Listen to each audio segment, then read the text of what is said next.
Disney caving to the liberal mob and pledging to help repeal the new parental rights bill that was signed into law by Florida Governor Ron DeSantis, which Democrats and the media have completely lied about and called bigoted. The bill bans instruction of sexual orientation or gender identity in kindergarten through third grade. DeSantis firing back at Disney while calling out some of the obvious double standards. For a company like Disney to say that this bill should have never passed, first of all, Tucker, they weren't saying anything when this was going through the House. They only started doing this because the woke mob came after them. But put that aside, for them to say that them as a California-based company are going to work to take those California values and overturn a law that was duly enacted and, as you said, supported by a strong majority of Floridians, they don't run this state. If we had done a bill that prohibited talking about the abuse of Uyghurs in China, Disney would have supported that legislation. And a new controversy for Disney as we get leaked videos of top executives at the company discussing a plan to go woke at its theme parks. Listen. Last summer, we removed all of the gendered greetings in relationship to our life skills. Now they know it's hello everyone or hello friends. When we brought the fireworks back to the Magic Kingdom, we no longer say ladies and gentlemen, boys and girls, we say dreamers of all ages.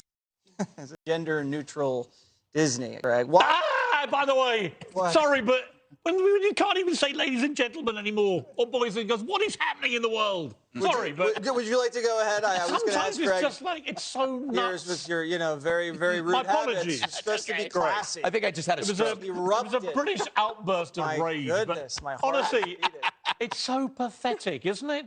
You can't go to a theme park and you can't hear the words ladies and gentlemen, boys and girls.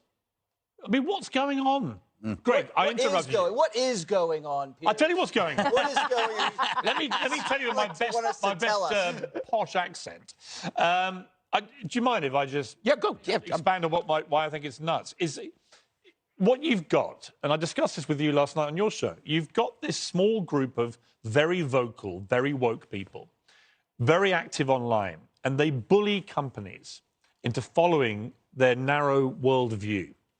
And I admire the companies like Netflix in the Dave Chappelle uproar. I admired Spotify when they stood by Joe Rogan. That is the way to deal with the mob, because the mob very quickly gets bored and moves on. And guess what? Dave Chappelle's still on Netflix. Joe Rogan is still on Spotify. That's the right way to respond.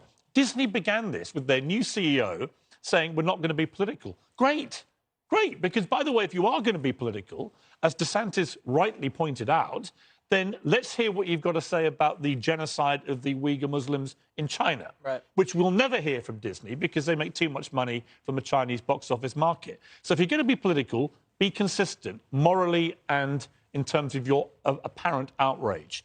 But, of course, they don't want to do that. They want to be bullied by this woke mob into doing something they didn't instinctively want to do.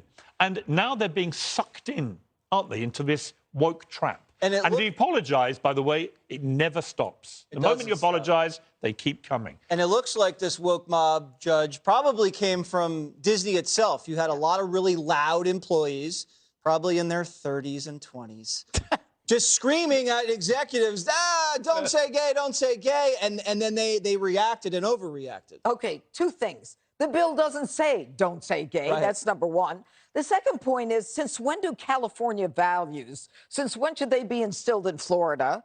And the third point is, good for DeSantis for saying, you know what, stay in your own lane. I'm the governor of this state, and don't tell me what to do. And I have to tell you, if Disney is so woke, I was talking to some of the producers this morning, and you talk to them? Yeah, I do. I think they're wonderful. They're so smart.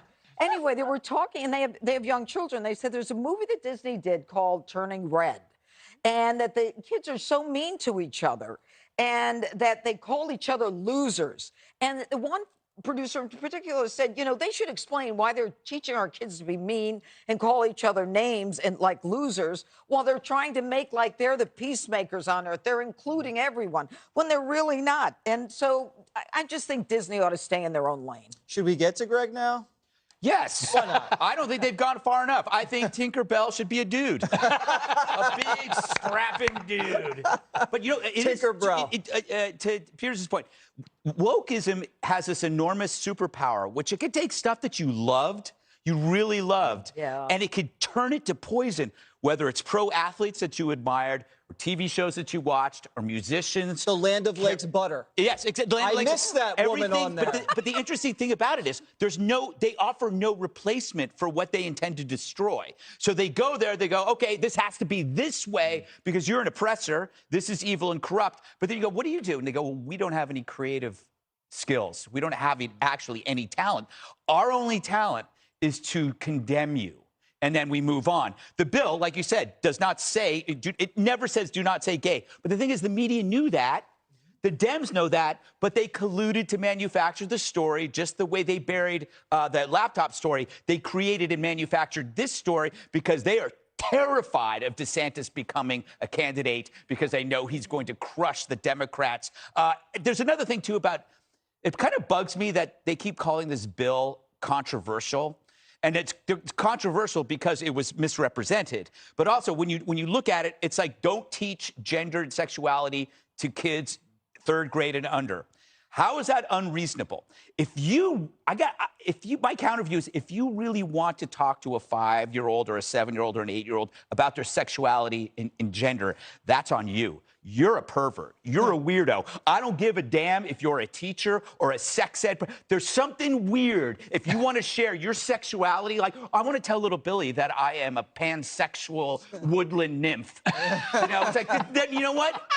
You do that, you go see your shrink. That's for your shrink. You leave the kids out of it. That's the idea that we are like forfeiting.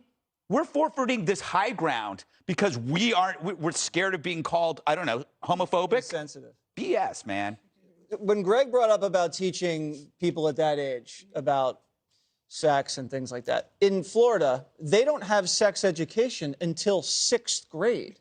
So why would the liberals insist that you would teach a kindergartner, 1st, 2nd, and 3rd grader about transgenderism when you don't even get to all that stuff anyway until 6th? Not only that, I think the political part of it. So Mark Caputo reported on this poll that Florida Democrats, primary voters there, they agree with the Republican stance on this. Right, but it's controversial. But yes, it's controversial. And they keep the left keeps walking the Democratic Party into this cul-de-sac where now they don't know how to get out of it, right? So you'll see this in lots of different things where the Democrats are like, well, these corporations bail us out. We have another example right there in Georgia. Remember when the MLB pulled the game and they put it in Denver and they hadn't read the bill and it was unfair. And it turns out that Coca-Cola should never have done that. And even Stacey Abrams was like, oh, actually, no, we didn't mean that. But they keep stepping on a rake and hitting themselves in the face.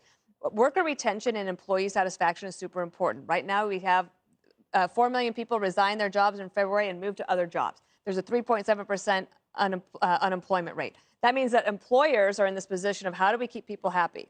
Well, at Disney, they decided to basically say, okay, this small, loud group, we're going to go with them.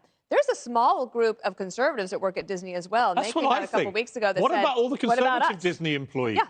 Where are their rights to have their opinion? And the other thing I just want to point out, I thought that Rick Grinnell made a really good point. So he worked for president in the Trump administration and the Bush administration. He said that, it just pointed out that Disney Studios said nothing when Trump had the push to deal with the 60 countries around the world that have being gay as illegal, right, where you can be put to death. And Disney sells in all of those countries, and they never said a word. The woke employees didn't care about that, but they take this bill, misrepresent it, and then that leads to these consequences. Yeah, is Disney World going to be gender neutral in China?